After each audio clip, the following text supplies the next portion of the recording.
The night in Manhattan glittered like a jewel box. Neon signs shimmered over glass towers, and the avenue outside the Grand Plaza Hotel buzzed with sleek black cars, chauffeurs in uniform, and guests in gowns that sparkled under the streetlights. Inside, the grand ballroom throbbed with the laughter of New York's elite. Champagne flutes raised as deals and marriages were casually negotiated under chandeliers worth more than an average house. At the far edge of the marble-floored lobby, Emily Carter adjusted the stiff collar of her cheap white uniform. Her reflection in the polished brass trim showed a young woman with tired eyes, blonde hair tied into a tight ponytail, and determination etched into every line of her face. She had been on her feet for 12 hours, first a morning shift at a Brooklyn cafe, then this night job behind the front desk of the Grand Plaza. What weighed heavier than exhaustion was the number constantly echoing in her head. $200,000, that was the debt her late parents had left behind, compounded by interest. Every paycheck went straight to the bank, leaving almost nothing for her and her younger brother. Tonight she hadn't even eaten dinner. She'd swallowed a stale sandwich between check-ins. "Carter!" Her manager's voice snapped across the desk like a whip. "Move faster. We don't pay you to stare at your nails." Emily clenched her jaw, forcing a polite smile. "Yes, sir." She typed in the next guest's name, though her hands trembled slightly. She didn't notice that a man had stopped a few yards away, half hidden by one of the marble columns. Alexander Grant. He was tall, his tailored tuxedo fitting like armor, his presence impossible to ignore. The CEO of Grant Corporation had grown accustomed to being the center of every room he walked into. Yet tonight he had slipped out of the gala to escape his mother's relentless parade of eligible brides, socialites with pedigrees, fortune, and the approval of high society. His steel-grey eyes landed on Emily just as her manager berated her. Something in the way she straightened her back, refusing to cower, caught him off guard. A hotel clerk in an ill-fitting uniform, yet there was pride there. Defiance. Before he could dwell on it, a sudden flash blinded the lobby. Reporters spilled out from the ballroom, their cameras firing. "Mr. Grant, rumors say you're engaged, is it true? Are you marrying the Winslow heiress?" Alexander's expression hardened. He despised being cornered by the press. But before he could cut them off, Emily moved. She grabbed a folder from the desk, walked quickly to his side, and slipped between him and the cameras. "Sir, here are the documents you asked for," she said firmly, her tone professional, as if she were his assistant rather than a clerk. Confused, the reporters hesitated. Emily seized the moment, steering Alexander toward a side corridor. "This way, Mr. Grant." For a brief, surreal moment, he allowed it. The girl barely reached his shoulder, but she moved with surprising authority, shielding him from the swarm. When they turned a corner and the voices faded, she stopped, lowering the folder. "There," she said softly, catching her breath. "You don't owe me thanks." "I just thought you looked like you could use an escape." Alexander studied her in silence. Up close, her eyes were green, clear and steady despite the weariness in her features. She looked nothing like the women his mother introduced to him, those flawless, polished creatures bred for society. This girl had fire. His gaze flicked to the name tag pinned crookedly to her blouse. "Emily Carter," he said, his voice low. She blinked, surprised that he'd spoken her name aloud. "Yes, sir." Something unreadable flickered across his face. Then, without another word, he turned and walked away, his polished shoes echoing down the corridor. Emily exhaled slowly, pressing the folder to her chest. To her, he was just another untouchable billionaire, a figure glimpsed from afar. She couldn't imagine their paths crossing again, but fate was already shifting. In a few days, Alexander Grant would seek her out, not as a passing stranger, but as the solution to his most pressing problem, and her life would never be the same. 3 days passed, Emily thought she would never see him again. After that strange night in the hotel corridor, she had gone back to folding towels, checking in impatient guests, and counting every dollar for rent. Her life was measured in overdue bills and subway tickets, not tuxedos and champagne galas. That morning, she had taken the train from Brooklyn, rain dripping from her thin coat. By the time she arrived at the Grant Plaza, her shoes were soaked. She tied her hair back tighter, pasted on the neutral smile she wore like armor, and braced herself for another double shift. "Carter!" the manager barked as she walked in. "You've got a private appointment."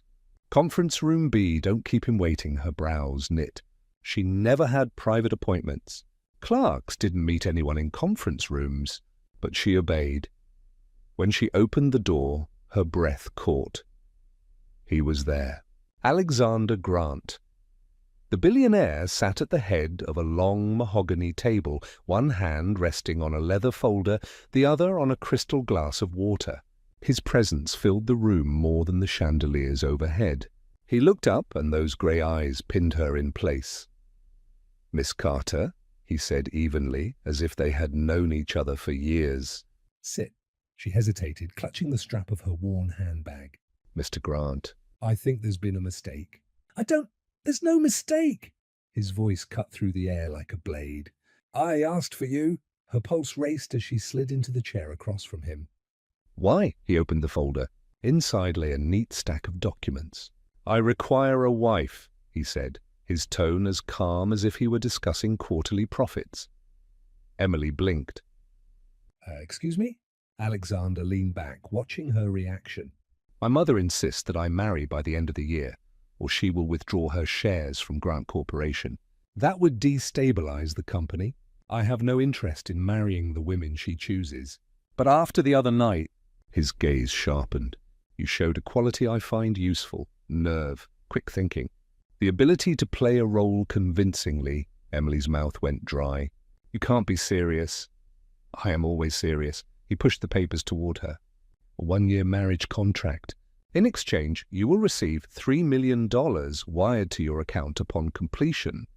The number hit her like a physical blow. $3 million. Enough to pay her parents' debts, her brother's tuition, and still have a life left over. She shook her head, heart pounding. "Why me? You don't even know me." "I don't need to know you," he replied, unyielding. "I need a wife who won't cling, who understands this is a transaction. You want freedom from your debts." "I want freedom from my mother's leash." "We can give each other what we need." Emily stared at the papers, her hands trembling. Her whole life had been about survival. She had never been offered choice, only struggle. And now this man was offering her escape. But at what cost? Her voice was barely a whisper. "You're asking me to sell myself?" "No," Alexander corrected, his tone precise. "I'm asking you to negotiate. The difference is power." For a long moment, silence stretched between them. The ticking of the wall clock was deafening. Finally, Emily pushed back her chair. "I need time." Alexander's lips curved into something that wasn't quite a smile. "You have 72 hours. After that, the offer expires." As she left the conference room, her knees almost buckled. The folder felt heavier than lead in her bag. She had no idea if she was stepping towards salvation or ruin. The folder lay on Emily's kitchen table like a loaded gun. For 3 days, it stared at her, whispering promises and threats every time she walked past. The papers inside, dozens of them, were crisp, weighty, and official, full of clauses she barely understood. But one number blazed in her mind no matter how she tried to ignore it: $3,000. She sat in the dim light of her tiny Brooklyn apartment, elbows on the table, head in her hands. The walls were thin here. She could hear her neighbor's television through the plaster, the muffled cries of a baby 2 doors down, the rattle of pipes that never worked properly. Her own refrigerator hummed unevenly, threatening to die at any moment. She lived paycheck to paycheck, often choosing between groceries and utility bills. Her phone buzzed. A text from her mother. Emily, the bank called again. They said if we don't pay at least half by next week, they'll repossess the house. "I don't know what to do." Emily closed her eyes, her chest tightening. She could almost hear her mother's voice, weary and trembling. Years of hospital bills, debts piled on debts. Her father gone too soon, her younger brother's tuition hanging in the balance. Her family was drowning, and she was barely keeping her own head above water. Her gaze drifted back to the folder. 3 million. It was obscene. It was salvation. But the cost. She imagined herself walking down an aisle in a dress that wasn't chosen for love, but for business, standing next to a man who saw her as a solution, not a partner. Living in a gilded cage, pretending to be something she wasn't. What am I even worth? She thought bitterly. Is my life really for sale? The memory of Alexander's eyes haunted her, the way they had studied her like a chess piece he intended to move across the board. Cold, commanding, impossible to read, and yet something in that gaze had unsettled her. It wasn't just calculation. It was loneliness too. A loneliness so sharp she had felt it like a mirror of her own. That night she didn't sleep. By dawn she knew her decision. The black town car arrived at noon, gleaming like an omen at the curb. Emily stood on the cracked sidewalk with her single suitcase, her worn coat wrapped tightly around her. The driver, a man in a dark suit, opened the door without a word. Her heart thundered as she slid into the leather seat. The city passed in a blur outside the tinted windows, graffiti walls, crowded bodegas, endless traffic. And then slowly the scenery changed. Buildings grew taller, cleaner, shinier. Storefronts became luxury boutiques. The sidewalks filled with women in heels, men in tailored suits. By the time the car turned onto Fifth Avenue, she felt as if she'd been transported to another world. And then she saw it. The Grant estate. It wasn't a house. It was a palace disguised as a mansion, rising with columns of white stone and glass, guarded by iron gates that swung open at their approach. Manicured lawns stretched across the grounds. Fountains sparkled in the afternoon light, and the driveway curved toward an entrance that looked more like the lobby of a grand hotel. Emily gripped her suitcase so tightly her knuckles whitened. She thought she'd been prepared. She hadn't been. The doors opened, and Alexander himself appeared at the top of the marble steps. He was immaculate in a charcoal suit, his posture straight, his expression unreadable. He descended slowly, like a man accustomed to people waiting for him. When his gaze found hers, she felt a tremor in her chest she didn't want to acknowledge. "Miss Carter," he said, his voice deep, precise. "Welcome." Her throat was dry. I suppose this makes it official." He studied her for a beat, then gave a slight nod. "The papers are filed. From this moment forward, you are Mrs. Grant." The words landed like a verdict. Inside, the estate gleamed with chandeliers, sweeping staircases, and corridors lined with paintings she could never hope to afford, even if she worked for 1,000 years. Servants moved quietly, bowing slightly when Alexander passed. They looked at her with polite curiosity, their eyes flickering over her inexpensive coat, her nervous stance.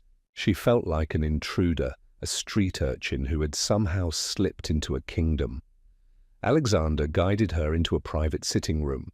Closing the door behind them, "You will have your own quarters," he said, handing her a key card.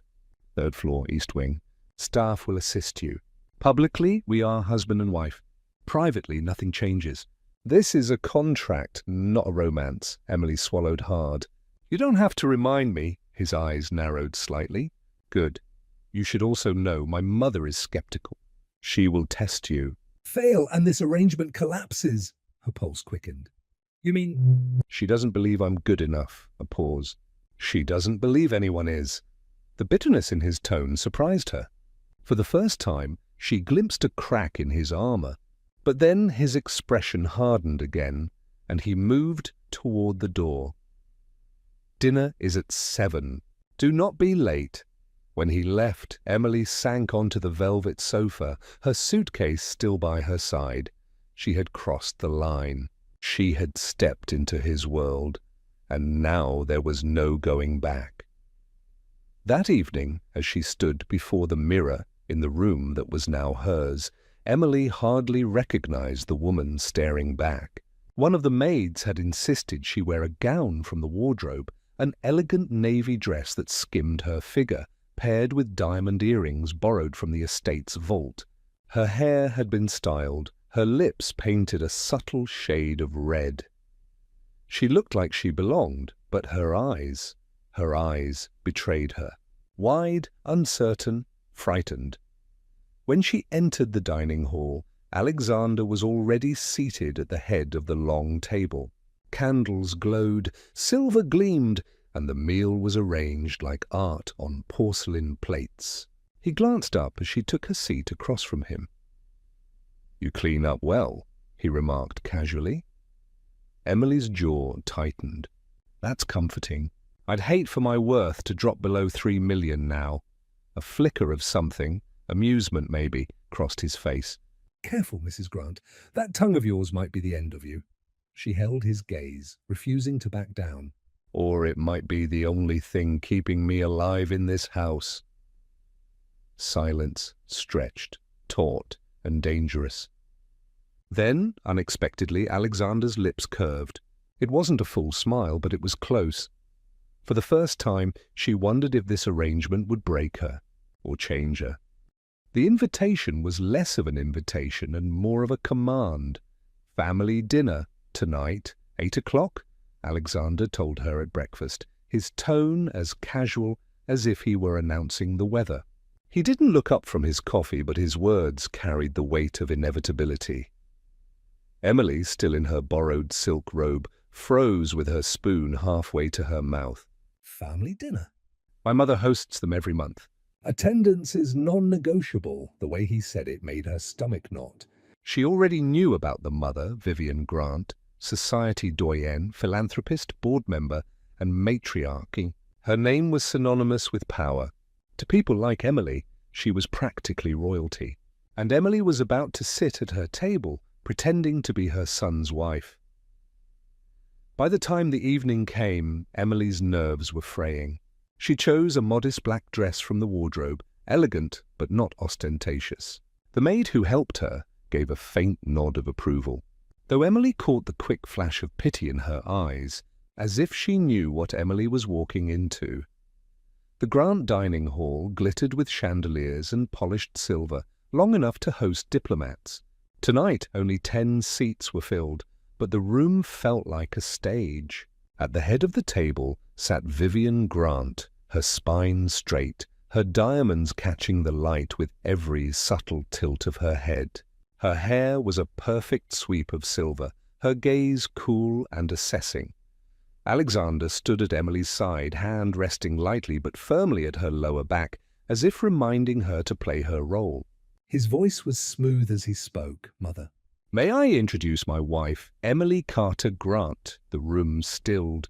Forks paused mid-air, conversation froze. Every pair of eyes turned toward her, and Emily felt the heat rise in her cheeks. She forced a smile, lifting her chin just enough to seem confident. "Mrs. Grant," she said softly.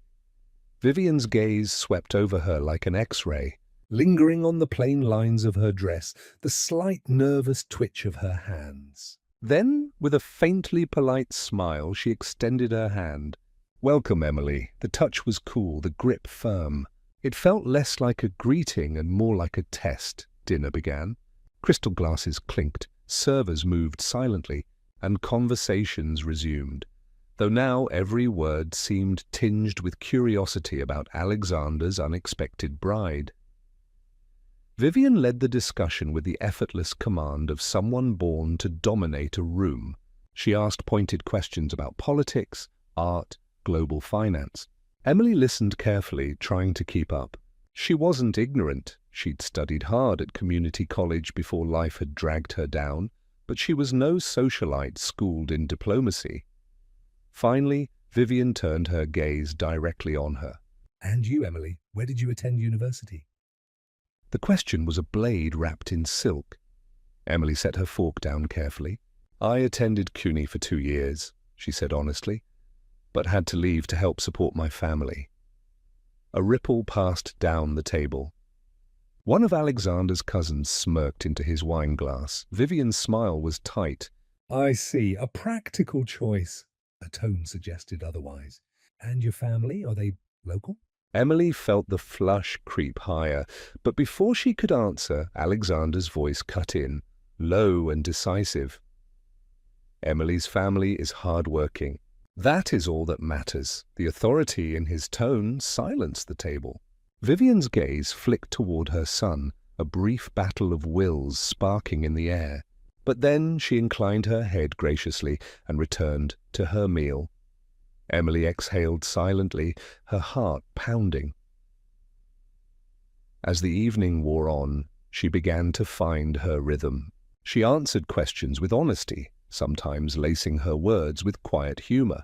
When one relative made a condescending remark about her not knowing vintage wines, she smiled sweetly and replied, "I may not know the year, but I do know when something tastes expensive enough to be overrated." Laughter bubbled around the table, and for the first time the ice began to crack. Even Vivian's lips curved, just barely. Dessert arrived, soufflé so delicate Emily hesitated to touch them.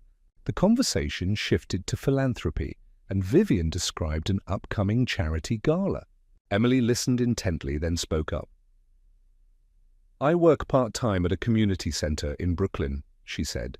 "We struggle to get donations, but I've seen firsthand how small contributions can change a child's life." It doesn't take millions. Sometimes it just takes someone showing up. Her words hung in the air. They weren't polished, but they were heartfelt. And in that moment, the table grew quiet again, not out of judgment, but out of reflection. Vivian studied her carefully. At last she spoke. Spoken like someone who understands the weight of responsibility. It wasn't praise exactly, but it wasn't dismissal either. And Emily caught the faintest glimmer of something in her eyes. Curiosity, perhaps. When dinner finally ended, Emily excused herself, slipping onto the terrace to breathe the cool night air. Her hands trembled as she leaned on the balustrade, gazing out at the city lights. She had survived. She had stumbled, yes, but she had also stood her ground. A shadow fell beside her. Alexander. "You handled yourself well," he said, quietly. Emily turned, startled. I felt like I was drowning the entire time. His lips curved slightly. You didn't drown, you swam. Their eyes met, and for a fleeting second the mask of indifference slipped from his face. There was pride there, approval, and something softer she couldn't name. Before she could speak, he straightened, his expression shuttered once more. Get used to it. There will be more nights like this, but as he walked back inside, Emily couldn't shake the warmth blooming in her chest. For the first time since stepping into this contract, she felt she had proven, to them, to him, and maybe even to herself, that she wasn't just a pawn in Alexander Grant's game. She was someone who could stand at his side. The morning began with tension humming through the Grant estate like a storm about to break. Emily noticed it the moment she descended the marble staircase. The staff moved faster than usual, their voices hushed, their eyes flicking nervously toward the study at the end of the hall. Behind the heavy double doors, she could hear the sharp rise and fall of Alexander's voice, clipped and angry, like thunder, muffled by walls. She hesitated. It wasn't her place to intrude. She was, after all, only here by contract. But curiosity and instinct tugged her forward. She found the doors slightly ajar, just enough to glimpse the man inside. Alexander stood by the massive desk, his tie loosened, jacket discarded, hair slightly disheveled in a way she had never seen before. Papers were scattered across the polished surface, and on the large monitor behind him flashed red numbers, plummeting stock charts and urgent email notifications. "Damn it!" His fist slammed against the desk, making the crystal decanter rattle. How did this happen? A younger executive hovered nearby, pale and nervous. "So the press is running with the rumor about the failed merger."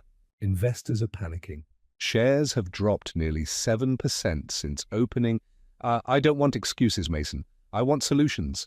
Emily's heart clenched. She had only ever seen him perfectly controlled, always immaculate, always one step ahead. But now he looked human, frustrated, vulnerable. Before she could second-guess herself, she pushed the door wider and stepped inside. Both men turned. Alexander's eyes narrowed instantly. "Emily, this isn't private, I know," she said quickly. But maybe it shouldn't be. Mason blinked at her in confusion. Alexander's jaw tightened. This is not your concern. She took a steadying breath. Maybe it should be. 'Cause whatever affects you affects me now. Isn't that what you said? Silence stretched. For a moment she thought he would throw her out. But then something flickered in his gaze, a mix of annoyance and reluctant consideration. "Speak," he said curtly. Emily approached the desk, her palms slightly damp. She glanced at the reports, the scrolling headlines on the screen. Grant Corporation's stability in question. Merger fallout. Investor confidence shaken. She recognized the tone. It was the same way creditors had spoken about her family's debts, the same way whispers had circled when her father fell ill and they couldn't pay the hospital bills. Fear bred faster than truth. "You're letting them control the story," she said softly. "And when fear controls the story, panic wins," Mason frowned. "With respect, Mrs. Grant, this isn't exactly—" But Alexander lifted a hand, silencing him. His grey eyes stayed locked on Emily. "Go on." Her pulse hammered, but she pushed forward. "You need to get ahead of it. Call a press conference. Make a statement, not defensive, but confident. Show them you're not shaken, that you have a plan." Investors don't care about rumors if they believe in you. Right now, they need reassurance, not silence." Mason glanced at Alexander, clearly skeptical. But Alexander's gaze sharpened, studying her as if seeing her for the first time. "Confidence over damage control," he murmured. "Exactly," Emily said, surprising herself with the steadiness in her voice. "Tell them the merger falling through isn't a failure, it's a strategic decision." "Spin it. Make it seem like your choice." "People believe what you give them if you say it with certainty." The room went quiet. Alexander stepped closer, his presence overwhelming. "And you, Emily? How do you know so much about corporate strategy?" She swallowed. "I don't, not really. "But I know people." I've seen what happens when they lose hope." "My family lived through it. If you let panic spread, it devours everything. But if you look them in the eye and promise they'll be okay, sometimes they believe you, even when the odds are against you." For the first time since she entered, his expression softened, just a fraction. But it was enough to make her heart flutter in a way she didn't want to admit. Alexander turned sharply toward Mason. "Set it up." "Press conference in 2 hours," Mason hesitated. "Sir, are you sure?" "I said do it." The young man scurried out, leaving them alone in the study. Emily shifted, suddenly self-conscious under the intensity of Alexander's gaze. "I didn't mean to overstep, I just—" Wanted to help. He walked around the desk, stopping so close she had to tilt her head back to meet his eyes. "You may have just saved me millions," her breath caught. "I doubt that. A flicker of something, amusement? Admiration?" Lit his features. "You'd be surprised." The tension between them hung thick, electric. Neither spoke for a long moment. Then Alexander reached for his tie, straightening it, reassembling his composure like armor. "Thank you, Emily," he said quietly. Not curt, not cold, genuine, and then he left the room, leaving her standing amidst the scattered papers, her heart racing, her mind spinning. 2 hours later, she watched from the wings as Alexander strode onto the stage at the press conference. Cameras flashed, reporters shouted, but he moved with the calm authority of a man untouchable. "Grant Corporation remains strong," he declared, his voice steady, commanding. The merger in question was declined not because of weakness, but because it did not align with our long-term vision. We choose our partnerships carefully, and we always will. The confidence in his words rippled through the room, steadying the chaos. Reporters scribbled furiously, headlines already shifting tone. Strategic choice, not collapse. When Alexander stepped down, his eyes found Emily across the crowd. For a fleeting instant, he gave her the smallest nod, acknowledgement only she could see. Her chest swelled. For the first time since entering his world, she felt like more than a prop, more than a pawn. She felt like his partner. That night, back in the estate, Alexander found her in the library. He leaned against the doorway, watching her as she traced her fingers along the spines of books older than her grandparents. "You were right," he said simply. She turned, startled. About what? The press. The panic. All of it, a faint smile curved her lips. I'm glad it worked. His gaze lingered on her, softer than she'd ever seen. "You're not what I expected, Emily Carter." Her heart skipped. "And what did you expect? A liability." He paused. "You're not?" For once, she couldn't find a witty retort. Her cheeks warmed under his scrutiny, and she quickly looked away, pretending to examine a nearby shelf, but inside, something dangerous was beginning to take root, and she wasn't sure either of them could stop it. The late afternoon light poured through the tall windows of the Grant study, turning the room into a quiet pool of gold. Emily had agreed to meet Ryan Miller there, only because the estate's proximity made it easier for her to attend to matters for the community center without drawing attention to herself. Ryan's voice on the phone had been urgent but warm, the same voice she had leaned on during hard semesters and long nights at college. Steady, familiar, a tether to a part of her life that felt honest. Ryan arrived with the ease of someone who had never lost his place in her story. He was still the same, clean-cut, a lawyer with a soft jawline and eyes that laughed easily. He greeted Alexander with polite deference, then turned to Emily with a smile that made a small, reflexive warmth bloom in her chest. He said, stepping forward and offering a quick clasp of her forearm, the kind of friendly contact that existed between people who had once been close and still cared. "I brought the paperwork for the center. Also, there's someone from a foundation who wants to meet. They asked if I could bring them by for a tour." Emily's face brightened. That would be amazing. "The kids would..."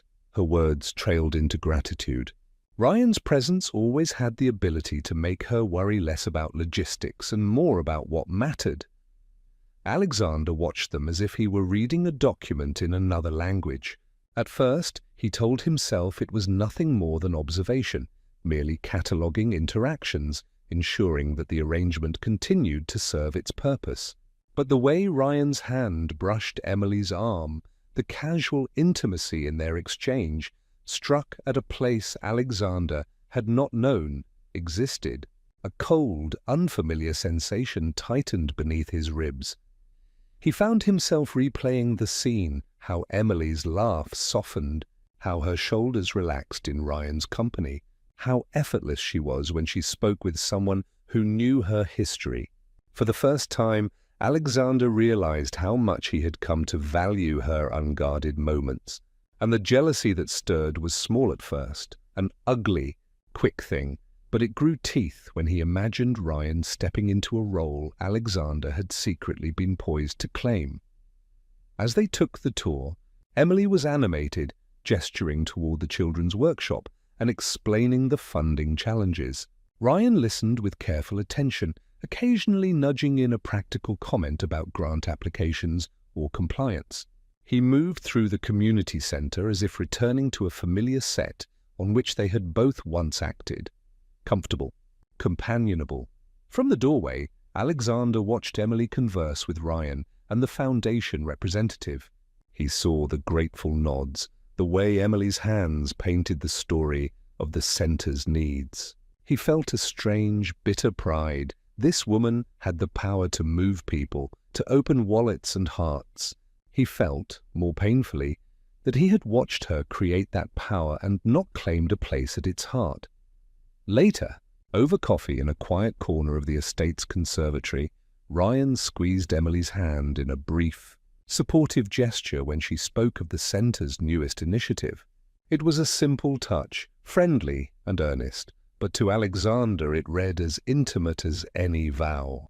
He excused himself before he said something he would regret, and walked out into the estate's winter garden, where the palms rustled like whispering witnesses. He could not tell himself that he felt nothing. The thought of Emily receiving warmth from another man, warmth that looked uncannily like what he wanted to give, made his stomach hollow. He thought of their contract, of how their relationship had been engineered as a shield against his mother and her social ambitions. He thought of how often he had kept his distance, a cold strategist calculating damage and benefits. And in the empty winter garden he felt a new calculation forming, metrics of the heart that had no place on spreadsheets. That night at dinner the subtle shift was palpable. Emily entered the dining room, flushed from the day's exertions, eyes bright. She greeted Alexander with the warmth she had always offered him, open, honest, unguarded.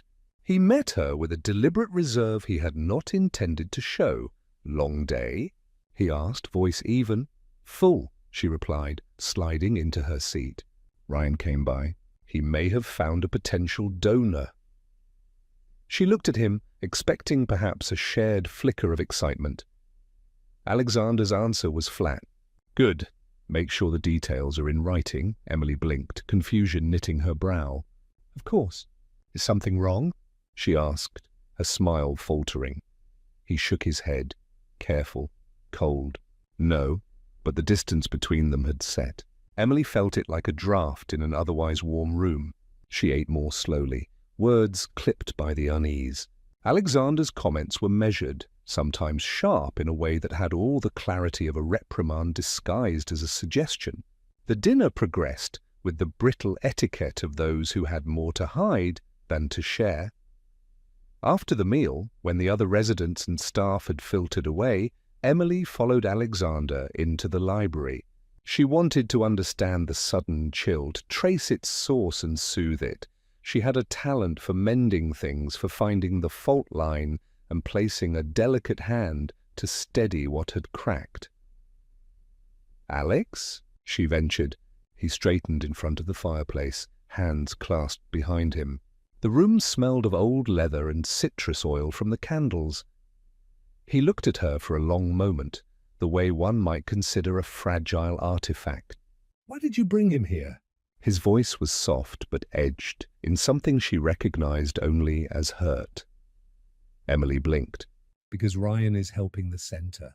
"He has connections." You thought what?" He pressed, the syllables careful, low. "I thought it would be good," she said. "I thought it would help a lot of kids." "Alexander, it's not what you think." Her breath hitched. She reached for his arm across the space, a conciliatory motion. He stepped back, as if burned. "What do I think?" he asked almost to himself. "That a man who clearly cares for you, who has known you in ways I haven't, might take up a place in your life I was foolish enough to assume I had." Emily's hand dropped. "You had a place. You still do. This is about the centre." "It never was only about the centre for me," he said, quietly, not meeting her eyes. "I told myself I could keep this contained, regulated like the terms in the contract. But when I saw you laugh with him, when I saw how easily you fit with someone who had history with you, I felt something I can't define as anything but possession." Possession. Emily's laugh was short, disbelief trembling on its edges. "Alex, we're married on paper." "This is a contract. You can't—" His mouth twitched, not quite a smile.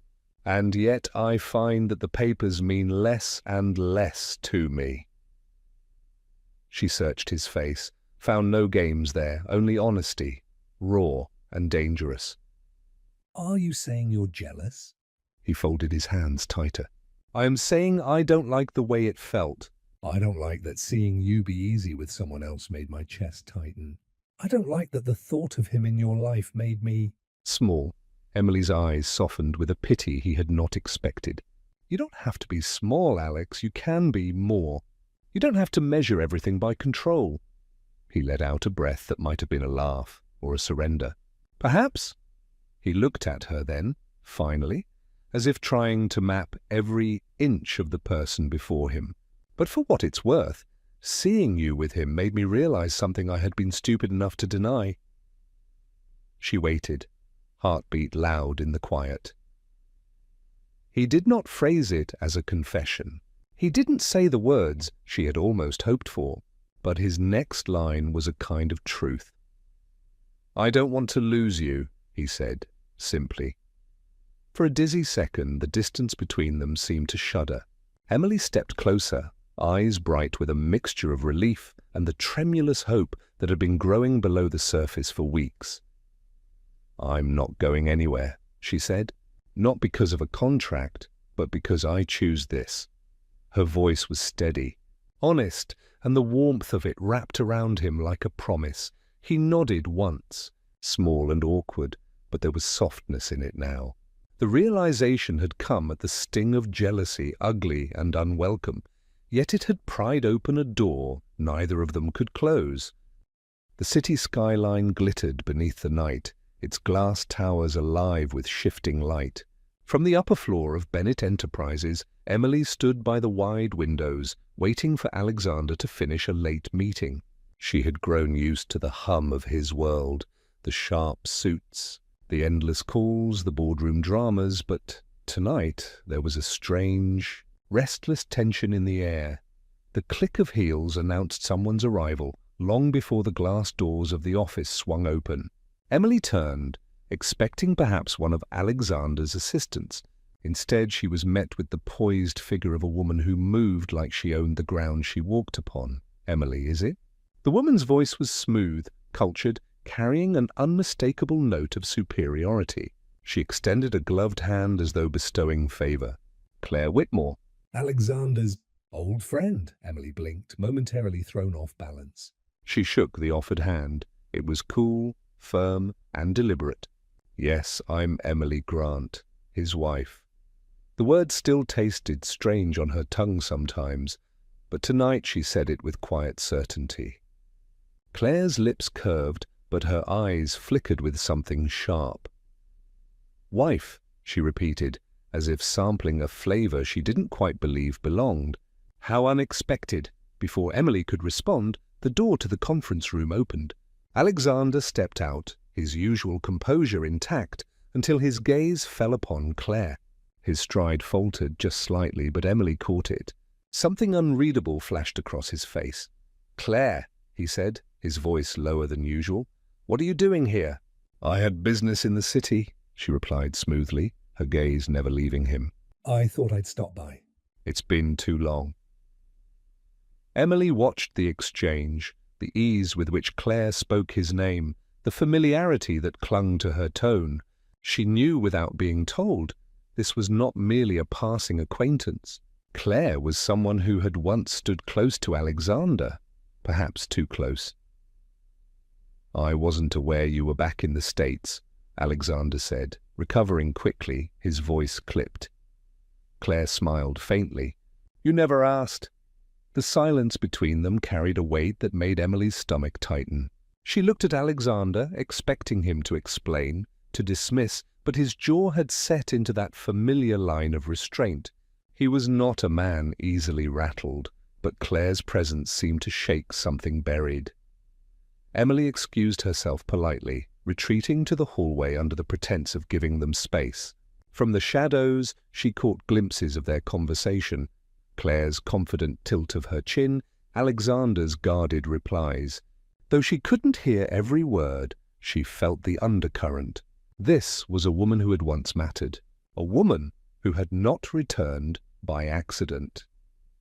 The next evening, Emily found her suspicions confirmed. At a charity gala hosted in the city's grandest ballroom, Claire appeared again, this time radiant in a crimson gown that drew the eyes of every guest. She moved effortlessly through the crowd, her laughter light, her charm undeniable. And inevitably, she sought Alexander. Alexander, she purred, placing a hand lightly on his arm as photographers snapped pictures. You should have told me sooner about your marriage. The press will be so fascinated. Emily stood just behind them, clutching her champagne flute. Claire turned toward her, smile wide and polished. And you must be Emily. I've read about you in the papers. Quite the whirlwind romance. Emily's throat tightened. She managed a polite nod. Yes, it's been Unexpected. Claire's eyes glinted, catching the subtle hesitation. unexpected can be dangerous, don't you think? I've always believed the best matches are made over time, with history. Don't you agree, Alexander? Alexander's expression remained unreadable, though Emily noticed the faint tension in his jaw. History doesn't always mean permanence, he replied evenly. Sometimes the present matters more. For the first time, Claire's smile faltered, but only briefly. Perhaps, she said lightly, though her gaze lingered on Emily with a silent challenge. Over the following days, Claire's shadow lingered wherever they went.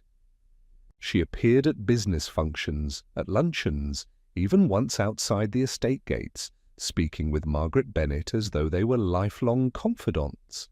Emily noticed how easily Margaret warmed to Claire, the perfect socialite, educated, wealthy, with the kind of lineage Margaret admired. One evening, Emily overheard their voices in the parlour. Margaret's tone was approving. You and Alexander always seem such a perfect pair. It's a pity things ended. Claire's laughter tinkled like glass. Some things never truly end, Mrs. Bennet. They simply— Wait, Emily's stomach twisted. She stepped away before they noticed her, but the words echoed long after. It wasn't only Margaret. The media too picked up the scent. Tabloids began running side-by-side photographs, Alexander Bennet and Claire Whitmore rekindling old flames. Headlines speculated that Emily was nothing more than a placeholder, a distraction. Beneath the glittering photographs, Emily saw herself reduced to a footnote, the girl who came from nothing, caught in a world she didn't belong to. And though Alexander never encouraged Claire, never sought her out, Emily saw the way he tightened when she appeared. she saw the history etched in the silence between them.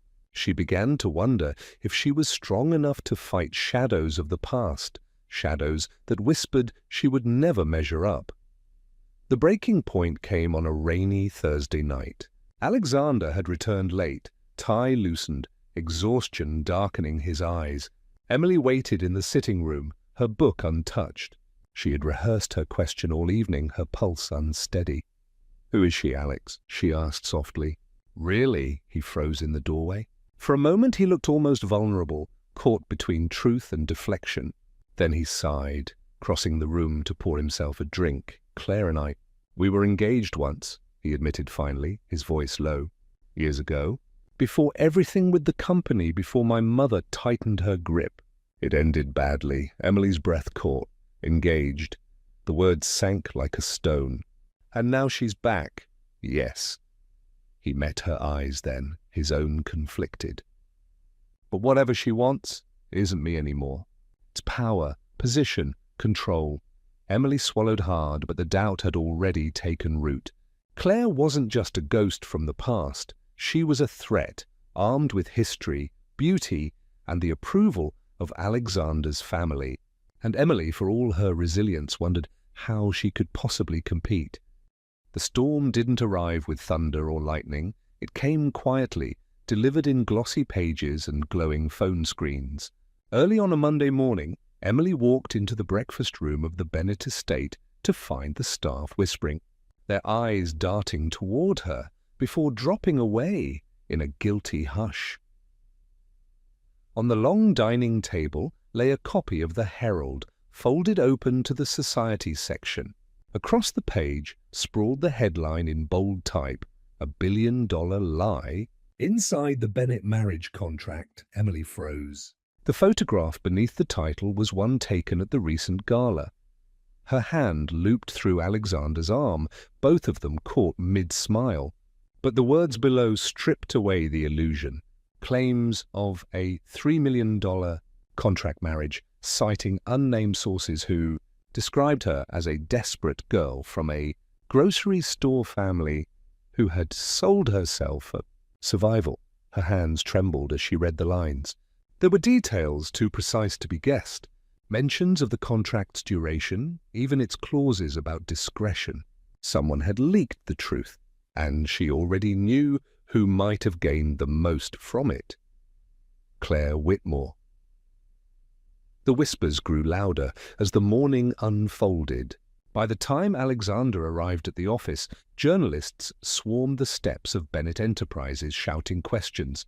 "Mr. Bennett, is your marriage a sham?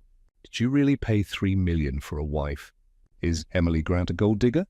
Cameras flashed like strikes of lightning. Alexander shielded Emily with his arm, guiding her swiftly through the chaos, his jaw clenched like steel. But no amount of composure could erase the sting of the headlines or the judgment in every eye they passed. Inside the office, the boardroom was no refuge. Alexander's advisors murmured about damage control, about how investors feared the scandal would destabilize the company. Some even dared suggest an annulment, an official severing, to reassure the market. But the worst blow came at home that evening. Margaret Bennett confronted them in the grand parlour, the paper clutched in her manicured hand. Her expression was thunderous, her voice sharp enough to slice through marble. "So it's true," she spat. "All this time I defended you, Alexander, your judgment, your marriage. And now I learn it was nothing but a transaction. A disgrace to this family's name." "Mother," Alexander began, but Margaret cut him off with a raised hand. "No, this—" She held the paper up like evidence in a trial. "This farce ends now. You will end this contract, publicly, immediately, before she drags us all into the mud with her." Emily flinched at the venom in her words, but Alexander stepped forward, placing himself between them. "I won't," he said firmly. Margaret's eyes narrowed. "You won't?" "I won't abandon her," Alexander repeated. His voice was quiet, but resolute. Margaret's laughter was bitter. "You speak as though this girl matters, as though she is more than a mistake bought with money." "She's humiliated you, Alexander. She's humiliated us all." Emily's throat tightened, tears burning at the corners of her eyes.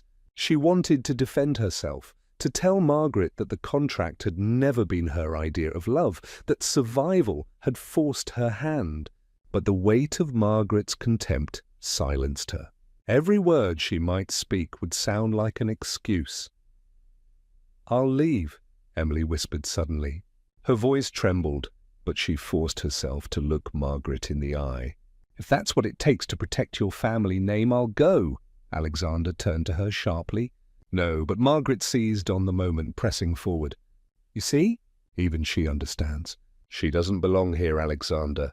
"End this now, before it destroys everything." The room fell into a heavy silence, broken only by the crackle of the fireplace. Emily's heart pounded. She could feel the walls closing in, the headlines, the whispers, Margaret's scorn. All of it screamed the same truth. She was the outsider, the imposter. Finally, Alexander spoke, his voice low but unwavering. "Mother, this marriage may have begun as a contract, but it isn't one anymore. And if you cannot accept that, then it is not Emily who will leave." It will be me." Margaret's face blanched, shock flashing through her eyes. For the first time she was speechless. Emily stared at him, stunned. In that moment, his words were more than defiance. They were a declaration. Not to the world, not to the press, but to her. But the scandal outside raged on. By the next day, Emily's name was everywhere. Social media mocked her as the $3 million bride. Strangers dissected her life, her family, her past. Paparazzi camped outside the estate, hungry for a photograph of the girl who had sold her love. Emily avoided the internet, avoided the mirrors, avoided the eyes of the staff who could not hide their curiosity. At night, she lay awake beside Alexander, her chest aching with the weight of a truth she could not escape. No matter what he said, She was dragging him down, and somewhere beyond the headlines, she could almost hear Claire's laughter, soft, triumphant, waiting for the final crack that would break them apart. The days after the scandal felt like a slow suffocation. Everywhere Emily turned, there were whispers, flashes, and headlines. At the grocery store, two women pointed at her, their hushed voices carrying just enough for her to hear. That's her, the one who sold herself to Alexander Bennett. At a cafe, a barista who once greeted her with warmth now offered only a tight, awkward smile. Even the staff at the Bennett estate treated her differently, polite but cautious, as though she were a stain on polished silver that might never come clean. The air grew heavy with judgment until it seeped into Emily's bones. But it wasn't the public that broke her. It was the way Alexander's world closed in on her, suffocating from within. Margaret Bennett barely looked at her anymore, her disdain sharp enough to carve wounds without a word. At family dinners, Emily sat in silence, each fork clinking against porcelain like a reminder that she didn't belong. One evening, as rain tapped against the tall windows, Margaret delivered her final blow. "You've brought nothing but disgrace," she said coldly, her eyes locked on Emily. "Alexander may blind himself with foolishness, but I won't. If you had any dignity, girl, you'd leave." The words burrowed into Emily's chest, lodging deep in the place where her fragile strength had begun to crack. That night, she lay beside Alexander in the vast bed that suddenly felt like an ocean of silence. He slept restlessly, one hand still searching for hers in the dark, as though even in dreams he feared she would slip away. Emily stared at the ceiling, tears burning her eyes. She thought of the contract, of how it had begun, not as love, but as survival. She thought of the headlines calling her a fraud, and she thought of Alexander caught between his family, his empire, and her. She loved him. God, she loved him. But love, she realized, wasn't always enough to shield someone from ruin. By dawn, her decision was made. The suitcase was small, just enough to hold her clothes and a few treasured belongings. She moved quietly through the house, her heart thudding with each step. The hallways were still, the silence broken only by the occasional creak of old wood. When she reached the foyer, her eyes landed on the grand staircase, the place where Alexander had once taken her hand and promised protection. The memory sliced through her resolve, but she forced herself forward. The driver stood ready by the door, his eyes betraying a flicker of pity as he took the bag. Emily avoided his gaze. If she looked too long, she might crumble. As the heavy doors opened, a chill morning wind rushed in. The sky was grey, mirroring the storm inside her. She stepped out, her heels clicking against the marble, each sound echoing like a countdown. Emily, her name, spoken like a prayer, froze her in place. She turned. Alexander stood at the top of the stairs, dishevelled, his shirt half-buttoned as though he had run out without thinking. His eyes were wide, panic burning in their depths. "What are you doing?" His voice was raw, cracking against the silence. Emily swallowed hard, her chest aching. "I can't stay." He descended the stairs two at a time, his gaze never leaving hers. No, you don't mean that." "I do." The words nearly broke her. "Alexander, look around you." "Look at what this has done. To your company, to your family." "To you, they hate me." "They always will. And the longer I stay, the more I ruin everything you've built." He shook his head violently, closing the distance between them. "I don't care about them. I don't care about the company or the whispers or—" He stopped, his hands trembling at his sides. His breath was ragged, as though the air itself resisted him. "You can't leave me, Emily." Tears blurred her vision. She wanted to fall into his arms, to believe his words could erase the cruelty of the world outside. But she knew better. Love wasn't a shield, it was a target. And right now, she was the bullseye. "I have to," she whispered, her voice barely audible. He reached for her, his fingers brushing hers before she pulled away. That small movement shattered him more than 1,000 rejections could. "Emily, please." His voice cracked, desperation spilling through. "Don't do this. Don't walk away from us." Her lips trembled. "I'm not walking away from us." "I'm walking away to save you." For a moment, neither of them breathed. Then, with one last look, one last silent confession of love, Emily turned and stepped into the waiting car. The door shut with a hollow thud, like the closing of a chapter. The driver pulled away, the mansion shrinking in the distance. Emily pressed her forehead to the glass, tears streaming freely now, knowing she had just left behind the man who had changed everything. On the driveway, Alexander stood frozen in the rain, watching the car disappear. His heart pounded with a terror he had never known, a hollow ache spreading through his chest. For years he had believed himself invincible, powerful, untouchable. But in that moment, stripped of all control, he realized the truth. He was afraid, not of scandal, not of his mother, not of the empire he had built. He was afraid of losing her. And for the first time in his life, Alexander Bennett understood what it meant to be powerless. The silence in the mansion was unbearable after Emily left. Her absence lingered in every room, her laughter echoing faintly in the halls, her perfume clinging to the linens, the warmth of her presence now a hollow void.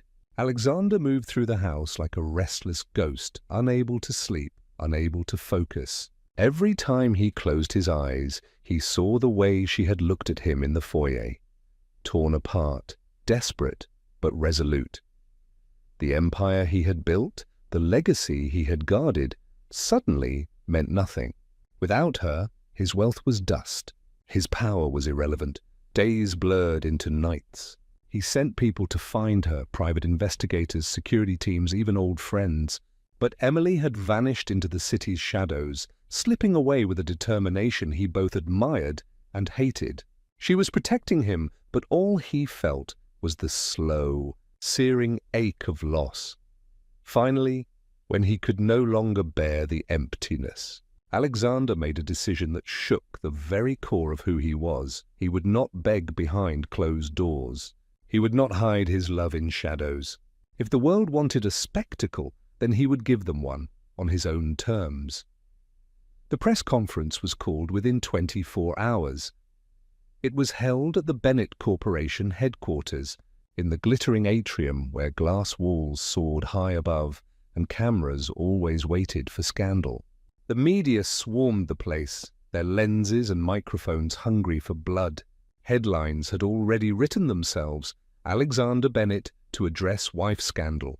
Margaret Bennett stood at the edge of the stage, her lips pressed thin. "This is reckless," she hissed. "You will destroy yourself, Alexander. The board will never forgive you. The family name will never recover." He straightened his tie, his gaze like steel. "I don't care." Her eyes widened in disbelief. "You would choose her, a woman who deceived you for all of this?" "She never deceived me." His voice was low, firm. "I asked her to marry me for money. I dragged her into this farce." If anyone is guilty, it's me." Margaret's composure cracked, just slightly. "You don't understand." "No," he interrupted sharply, his voice laced with finality.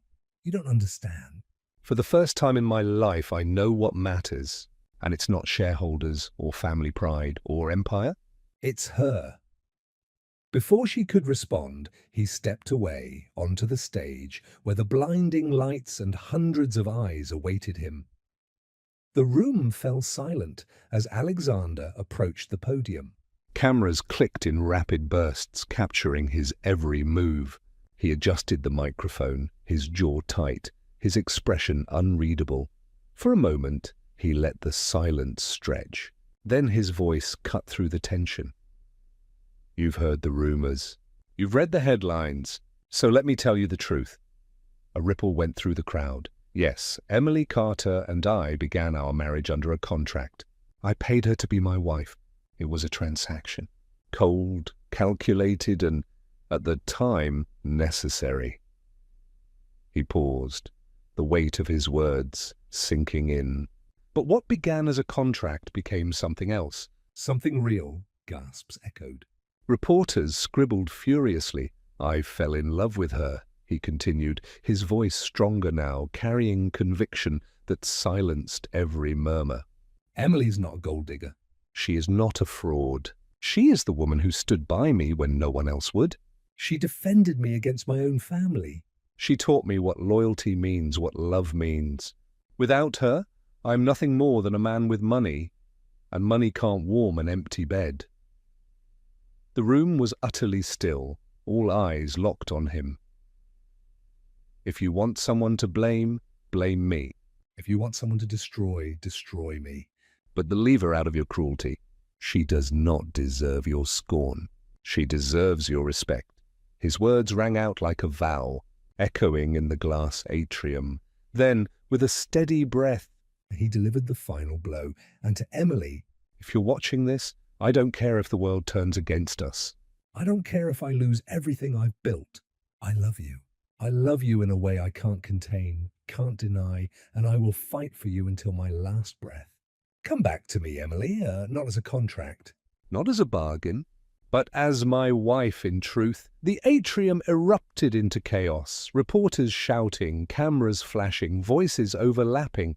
But Alexander didn't hear any of it. He stepped away from the podium, his heart pounding, his chest heaving with the force of everything he had just unleashed. For the first time in his life, he wasn't Alexander Bennett, the CEO. He was Alexander Bennett, the man. A man stripped bare, vulnerable but unafraid. Hours later, the press conference was everywhere. Clips of his speech replayed on news channels. Social media exploded with debate. Some called him foolish, reckless. Others, for the first time, admired him not for his wealth, but for his courage. And somewhere in the city, in a small rented apartment with peeling walls and a single suitcase by the bed, Emily watched. Her hands trembled as she held the remote, tears streaming freely down her cheeks.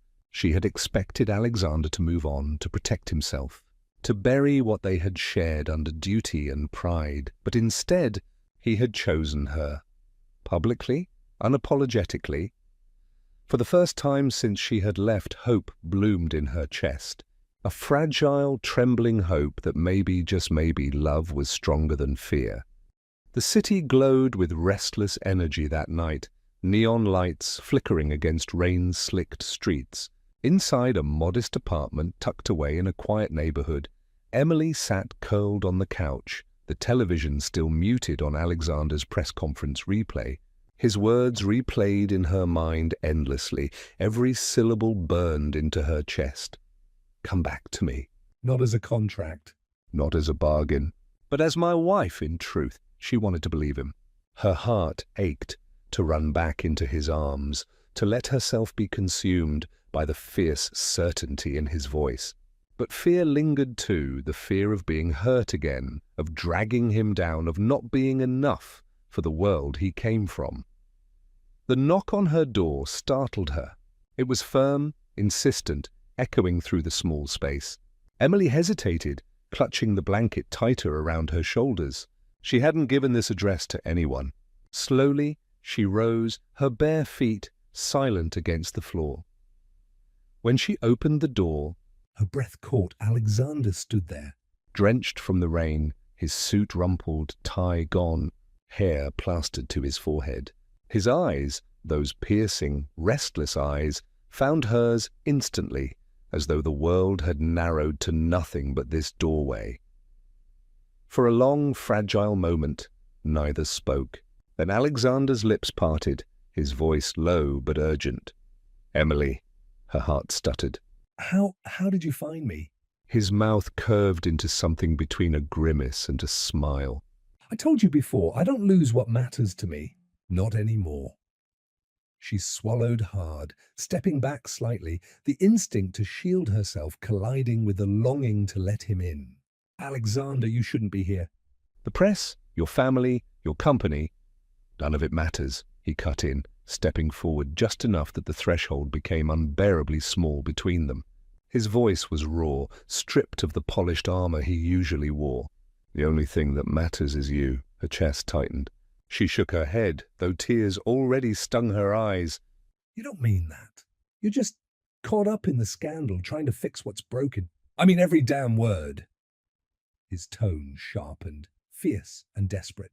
Emily, I've lived my life building walls. Money, power, control, they kept everyone out. But you, his hand lifted, trembling slightly as he gestured toward her. You broke through. You saw me. Not the CEO, not the Bennett name. Me, and I can't go back to that emptiness now. Not without you. Her lips trembled, but no words came. He exhaled shakily, then reached into his pocket. For a moment, she thought he might pull out a ring. The ring from their contract marriage, a reminder of what had started all this. Instead, his hand emerged empty, curling into a fist at his side. I don't have a ring, he admitted, voice husky. Because this isn't about symbols or transactions. This isn't about contracts or bargains. This is about love, the kind that terrifies me, the kind I can't live without. Her vision blurred with tears, and she clutched the doorframe as though it were the only thing keeping her upright. "Emily Carter," Alexander said, his voice breaking slightly, "I'm asking you, not as a CEO, not as a man trying to buy time, but as someone who loves you more than air itself. Will you be my wife? Truly this time?" No contracts, no conditions. Just us. The silence that followed stretched, filled only by the patter of rain against the street below. Emily's breath came in shallow gasps. Every wound, every doubt, every shard of fear screamed at her to hold back. And yet, underneath it all, her heart pulsed with an undeniable truth. She loved him. She always had. Her knees buckled, and before she realized it, tears spilled freely down her cheeks. "Yes," she whispered, the word fragile but fierce. "Yes, Alexander. I'll be your wife." Not because of a contract, but because I love you." His shoulders sagged, the tension breaking like a dam. He stepped inside, closing the distance in 2 strides, and pulled her into his arms. The kiss that followed was not desperate, but profound, an anchoring, a promise, a declaration that this time nothing would tear them apart. The world outside still buzzed with judgment and scandal, but within the 4 walls of that tiny apartment, they found something invincible. They sat together on the couch, the storm outside fading to a drizzle. Emily leaned against his chest, his heartbeat steady beneath her ear. "I don't care what your mother thinks," she murmured. "I don't care what the tabloids say. As long as we're together, I'll fight with you."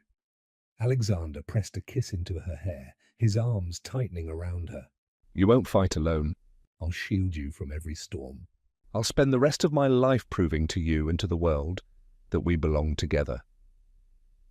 For the first time since their contract began, there was no bargaining, no pretense, no fear. Only love, real and undeniable. And as dawn broke across the city, washing the apartment in pale gold, Emily Carter and Alexander Bennett sat side by side, no longer bound by paper or pretense, but by the kind of love that could survive every trial. The Bennett estate had never looked so alive.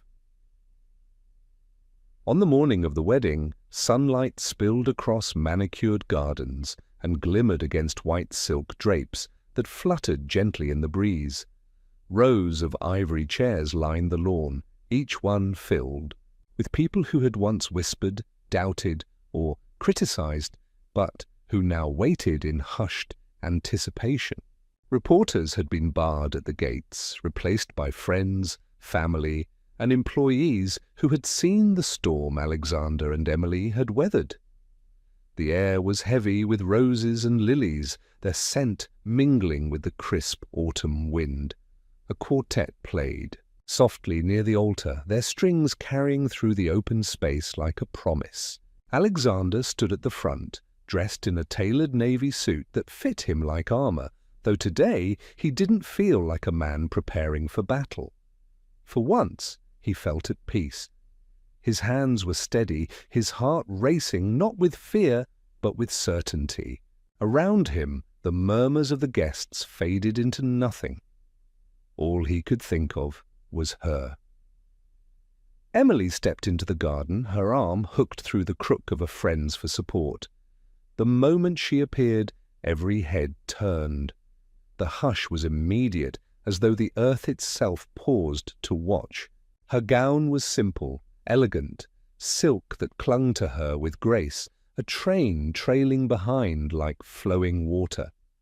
A veil framed her face, but nothing could hide the way her eyes shone when they met Alexander's. She had never looked more radiant, not because of the dress or the flowers or the ceremony, but because she walked toward him with love that burned brighter than any doubt. Alexander's chest tightened. He had seen Emily in countless ways, defiant, hurt, laughing, broken, but this was the woman who had changed him forever, who had pulled him from loneliness into light. As she reached him, her hand slid into his, warm and trembling. His fingers closed around hers instinctively, a perfect fit, as though this moment had always been waiting for them. The officiant began, his voice rising and falling with reverence. "We are gathered here today to witness the union of Alexander Bennett and Emily Carter, not in contract, but in love. What was once a bargain is now a bond. What began as necessity has become destiny." Guests smiled, some blinking back tears. Even Margaret Bennett, seated in the front row, sat straighter, her eyes glistening with an emotion she had hidden for too long.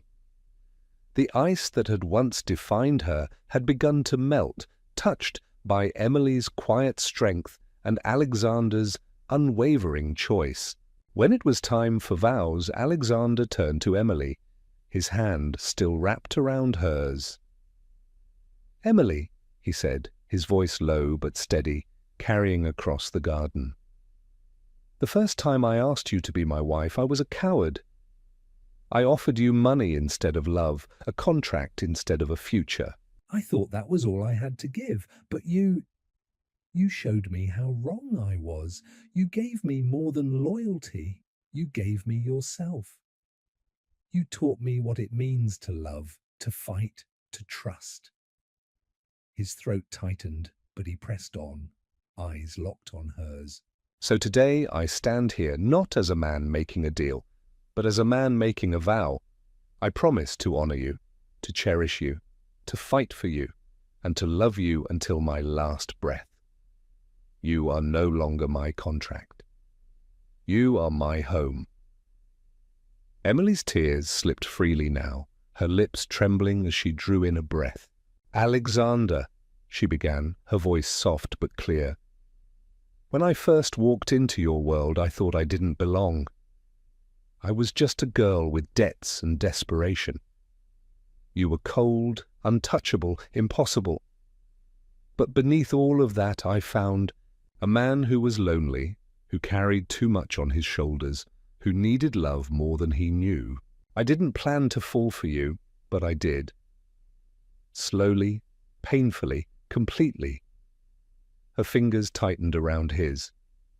"So today I give you my heart without fear, without conditions. Not for money, not for protection, but for love. Pure and simple."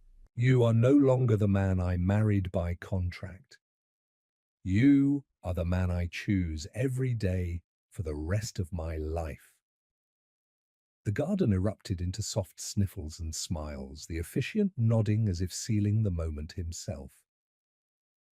With these vows exchanged, "And with the power vested in me, I now pronounce you husband and wife. Alexander, you may kiss your bride." Alexander wasted no time.